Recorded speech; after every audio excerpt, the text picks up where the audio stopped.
Just a heads up, this episode discusses themes of suicide and eating disorders. If this brings up distressing feelings for you, please contact the Beyond Blue support service.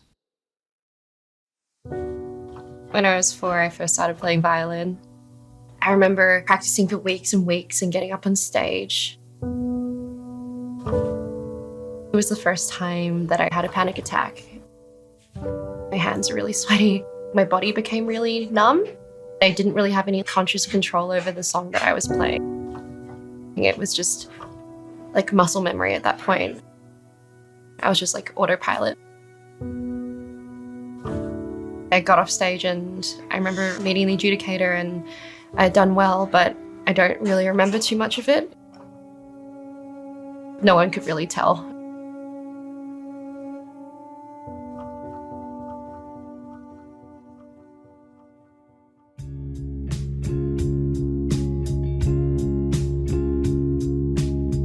Welcome to Not Alone, incredible stories from everyday Australians talking about their mental health to help you with yours.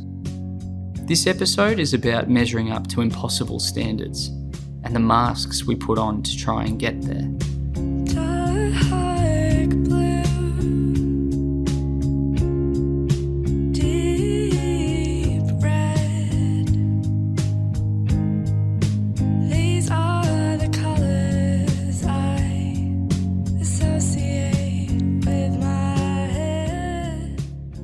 In this episode, you'll be hearing from Emily, whose pronouns are they, them. Emily grew up in the suburbs of Perth with their brother and parents. Emily was a curious child, loved trying new things, especially musical instruments. They were 4 years old when they first saw another kid with a violin and knew they had to try it. Emily excelled at everything they tried, but in their mind, they were never quite good enough.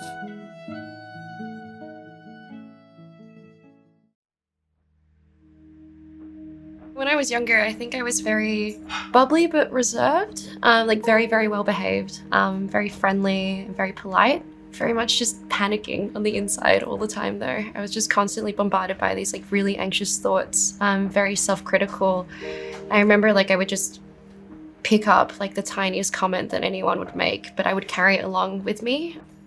And anything that I would do, I just really overthink a lot of the time, but on the outside, I was totally fine.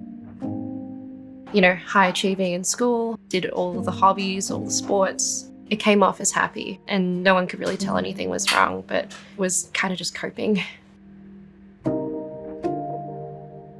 My parents both immigrated from different countries in different parts of Asia. And in their culture, expressing emotion isn't really a thing. There's not really an individual person in a family unit. You're just a part of a bigger thing, and so everyone's saving face, everyone's pretending like everything's okay. And when I started struggling with a lot of stuff, it wasn't okay for me to say anything about that because I was bringing shame to the family, and I felt like I was disappointing not just me, but everyone else that was related to me. Mental health didn't really exist to them, and it was really, really hard for them to understand anything that I was going through because they were taught that they weren't allowed to express emotion, and so of course I wasn't allowed to either. At home, there was a lot of pressure to study and achieve well, whether it be at school or in tennis competitions, whatever. I just felt like I always had to be enough. And if I didn't bring home a trophy or 100% on a test, it was a failure. Just constantly felt like I had to measure up to someone else's idea. And I was always just cutting off pieces of myself to try to fit into this mold. I felt like I was simultaneously too much and not enough all the time. It was too loud or too quiet or not fast enough or smart enough or skinny enough. And yeah, those sorts of expectations just followed me everywhere. And then I kind of took them on board and I became my worst enemy. Emily threw themselves into their studies and often received top marks. However, soon the anxiety about getting a perfect grade started to overwhelm them. When I didn't get a perfect mark at school, I would feel like I was really disappointing the people that I cared about and that cared about me, that had given me all these amazing opportunities, and I had just let them down. I didn't feel like I was worthy to be around them. I felt like nothing I did was good enough, and those marks were just a representation of my worth. Trying to measure up to everyone's expectations, Emily became an expert in wearing a mask, putting on the fake smile, insisting they were fine. For me, there's like a wall of masks, and like I'll go into different situations and pick a different mask and like swap them out. But there'd be like masks upon masks and no one would really see the real me.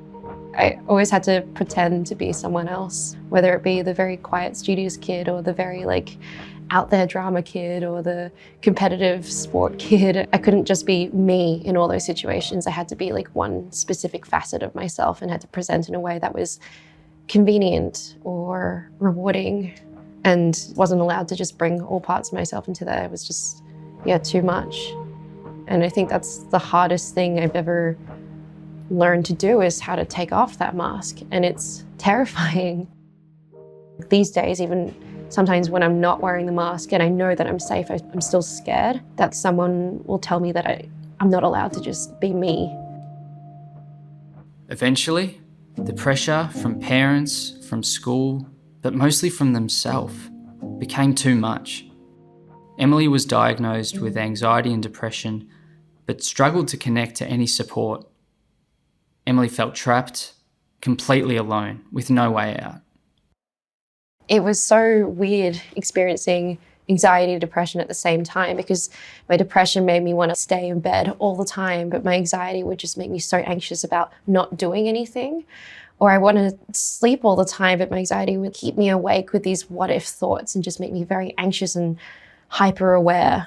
What if I never took that course at uni? Or like, what if I didn't eat that thing for breakfast this morning? What if that person who like said that they liked me the other day was actually lying? It was just this constant battle inside me, and it was so tiring to have to take care of both, to try to rest, but then not be okay with resting. It's like a war that no one would ever win, and I can't tell you how tiring that is. Everything sort of reached a head when I was like 14. I just felt like I had poured everything that I had into trying to be someone that I wasn't. And it felt like everything that I was doing just would never be good enough. I felt this like growing emptiness inside of me, and it was like this sink that could never be filled, because at some point I'd lost the plug, and no matter how much I tried to fill it with anything, with friends, with family, with studies, it just felt like it could never be filled, and I just felt inherently broken. At that point, I just didn't want to feel that way anymore, and I didn't really have any other option. I just felt like I was a burden to everyone. So if I couldn't change the situation I was in, I would just, I guess, remove myself from it. So when I was 14, I tried to end my life. Emily never really dealt with their suicide attempt. Like most of their struggles, they learned to hide them behind a mask. When Emily entered her middle years of high school, they began to target the one thing they could control: their body. After my first suicide attempt, I just went back to school. I went back and just pretended like everything was normal, and not many people knew, and still not many people know, because I seemed completely fine. I just put the mask right back on. It felt like everything was out of my control. No matter how much I tried with any of it, it couldn't really get better. I think at the time I sort of realized that there was one thing that I could control, and it was the food that I ate. I didn't really realize it at the time, but I developed a bit of an eating disorder when I was about 15. I think it was just me trying to regain control of my life and trying to fit into some mold. I definitely got a lot of criticism about like the way that I looked growing up, like, not being pretty enough or skinny enough, like racist comments and stuff like that. So lots of stuff like, color of my skins, shape of my face and eyes and nose and everything. Definitely like lots of comparisons with everyone else. And so that did play into it quite a bit, but I think the majority of it was me just trying to regain some sort of hold over my own life. That's been a really big journey, to be more okay with who I am physically and to try to not shape myself into something that I'm not. Emily continued to struggle with their mental health throughout high school and into university. they felt like they had nothing left. A few years later, I started uni, and I've been coping with all these things. I've been in therapy the whole time, but I was so tired, fighting that unwinnable war in my head, living with something that constantly tells you that you're not good enough.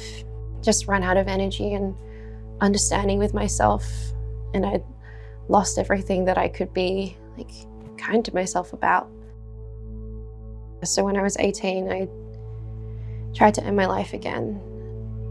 And I think the thing is I didn't necessarily want to kill myself.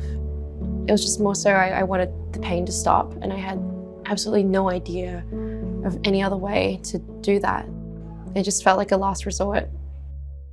This time round, Emily would find solace in a new way of healing: connection. After the second attempt, I discovered these online forums where people were sharing their different experiences and stories of mental health. I can't really tell you how healing it was to really, find out that I genuinely wasn't alone. Those phrases of it's okay to not be okay and you're not alone have been thrown at me a bunch of times, but no one had really demonstrated it. And it was the first bit that I found someone talking about their own experience and how all these different parts of their identity had really fed into that. Because for me, talking to psychologists and other professionals, I definitely felt like my experiences were sort of explained away by one side of things. Maybe I was sad because of my family life or because of my life at school or anything like that. But online, I found these stories where people were talking about how their gender and their sexuality and their culture and all this other stuff fed into how they're feeling. And it felt like I could actually bring all those parts of myself into that as well and really understand those parts of myself. I felt genuinely motivated to actually get better, and it's the first time that I really felt like this was a place where I could be me too, and maybe I could use my stories and my struggles to help someone like they had helped me. At first, Emily would only browse the forums in incognito mode. But soon, inspired by the stories of others, Emily felt ready to take off the mask they'd worn for so long. I volunteered for a bunch of community type programs where, you rock up at the stall and you hand out these badges and these resources. There was this one that I volunteered for. It was the first speaker type program. This program, I was going to be talking about my experiences. I'd never really done that in a public forum before, or really at all outside of the psychologist room. And when I rocked up, I was surrounded by these other young people who I could tell that, sort of nervous like me. One of the first activities that we did together was this thing called Step to the Line. And there was this masking tape on the floor, and we'd each step back from the line, and then they'd say step to the line if you had a coffee this morning, and then a bunch of us would step up. Or step to the line if you have a dog at home. The questions got increasingly more personal. Step to the line if it was difficult to get out of bed this morning. Step to the line if you tried to kill yourself. And I remember closing my eyes, stepping up because I was I'm here, I want to be honest about who I am. And when I opened my eyes, there were shoes next to me. And I looked down the line and there were a whole lot of other people that had stepped up as well.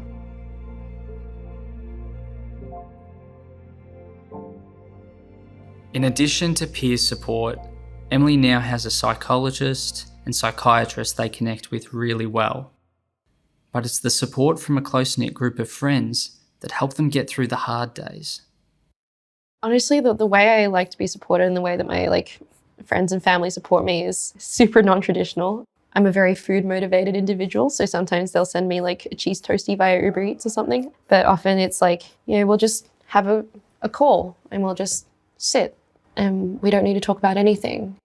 Them just being there and allowing me to be me with no expectations is so powerful, because I've always felt growing up I needed to give something to the situation, or I need to present in a certain way. And with them, I just feel like I can be however I am and they'll still be there.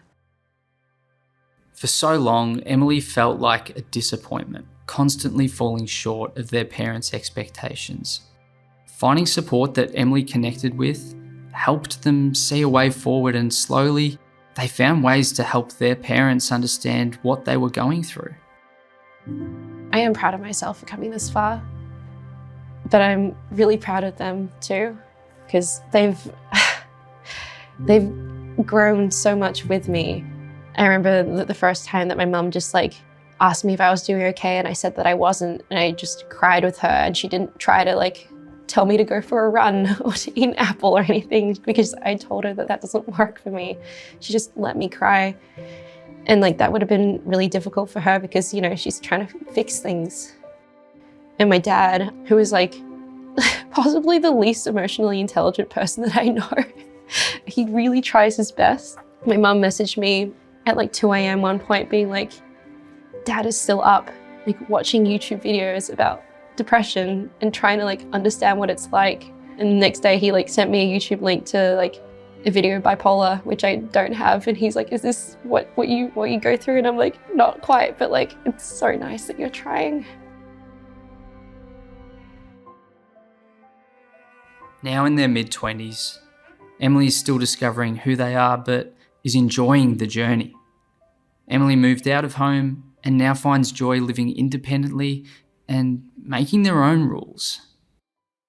Moving to Melbourne, I can't tell you how at home I feel here. And I feel wonderfully anonymous. It's amazing to walk down the street and not really bump into a million people that I know, and not really worry that much about what I wear or how I look. And also be not the odd one out if I'm queer or culturally diverse. And it's so lovely to feel so much less alone and so much more permitted to be me.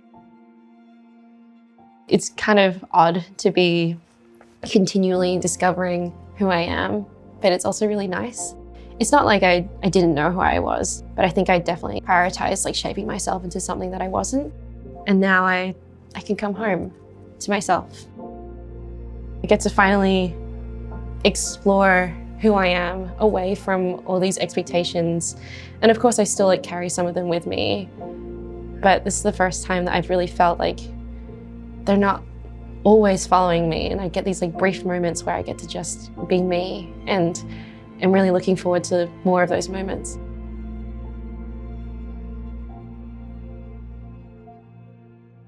We want to say a huge thank you to Emily for sharing their story with us. We've covered a range of mental health issues, and if anything has been upsetting for you, please contact the Beyond Blue support service on 1300 22 4636. We've also listed a number of resources in our show notes.